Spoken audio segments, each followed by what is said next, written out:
Hello guys, welcome back to my channel. তোমরা সবাই কেমন আছো? আশা করি ভালো আছো, আর আমিও ভালো আছি।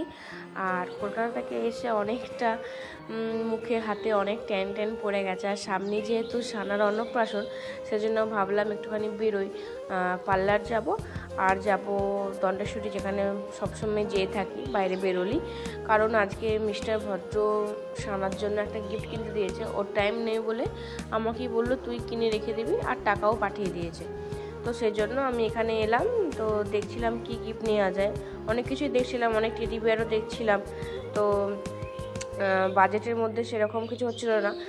আর ওই পুতুলগুলো একটু বেশি দাম বলছিল, আর ওই পুতুলগুলো না আমার ঠিক ভালোও লাগে না, ভীষণ ভয়ও লাগে। তো এই মোটু পাতলুটা ভীষণ পছন্দ হয়েছিল, আর পিকাচিটাও খুব পছন্দ হয়েছিল। তো কিন্তু ওইগুলো একটু বেশি ল্যাটাক প্যাটাক করছিল আর কি, মোটু পাতলুটা পাতলার মতন, বাট দেখতে খুব সুন্দর ছিল। দেন আর হলো না। তো লাস্ট পর্যন্ত এই সাদা রঙের টেডি বিয়ারটা হাতে লাভ নিয়ে আছে, ওটা খুবই সুন্দর এবং বেশ পছন্দ হলো, আর বাজেটের মধ্যে হয়েও গেল। ওই তোমার 200-250 মতন দাম নিয়েছিল, বেশ সুন্দর। তো দাদাকে বললাম প্যাকিং করে দিতে একদম, আর দাদা প্যাকিংও সুন্দর করে করে দিল। আর আমি বললাম নামটাও লিখে দিতে, দিদি বলল যে আমি লিখে দিচ্ছি, দেন ও নামটাও লিখে দিল। তো আমি ওকে ওইটাই বলছিলাম, তো এত সুন্দর হাতে লেখার সময় কেন এরকম বাজে হয়ে গেল। তো যাই হোক, তারপরে দাদা চিটিয়ে দিল নামটা, রাখি দিয়ে সুন্দর করে প্যাকিং করে দিয়েছে। আর তারপরে আমরা আরও কিছু দেখছিলাম, তো নিলাম না, কারণ এখানে এলেই না প্রচুর টাকা নষ্ট করছে, মানে প্রচুর টাকা খরচা হয়ে যায়, সব মনে হয় নিয়ে এরকম ব্যাপার।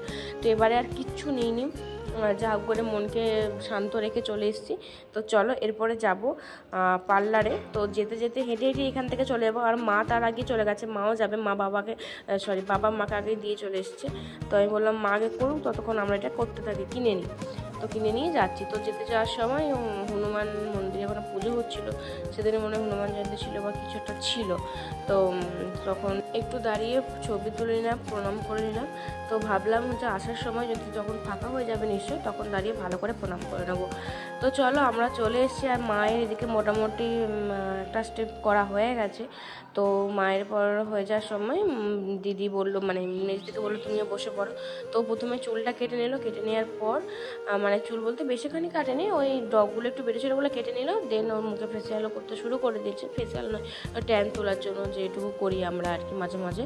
তো দেন আমিও বসে পড়েছি, এরপর আমাকেও মাখিয়ে দিচ্ছিলো। আর এই সময় এত আরাম লাগে না, মনে হয় যেন ঘুমিয়ে যায় এরকম ব্যাপার। আর তখন মনটা একটু হাসি খুশি ছিল, কেন বলতো তখন আমার পেজটা ঠিকঠাক ছিল, আর আমার পেজ নিয়ে দিদির সাথে কথা হচ্ছিল যে তোমার পেজটা খুব ভালো গ্রো করেছে, অনেক ভিউজও হচ্ছে, বেশ ভালো। তো এই নিয়েই বেশ একটা মজার আনন্দের মধ্যে ছিলাম।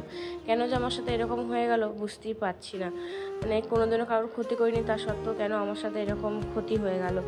মানে এত কষ্ট করে এত 2 বছরের ফল আমার সব জলে চলে গেল।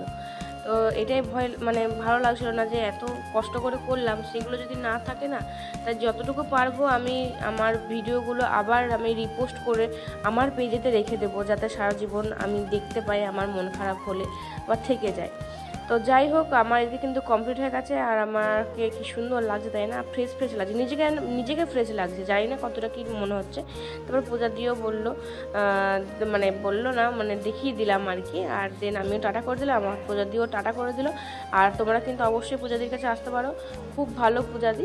তো চলো আজকের মতন ভিডিওটা এই পর্যন্তই। আর আসার সময় বললাম না ভালো করে প্রণাম করে নেবো, তো প্রণামটা করে নিলাম, কিন্তু ঠাকুর আমাকে আর কি দেখলো বলো। তো যাই হোক, চলো আজকের মতো ভিডিওটা এই পর্যন্তই, বাই।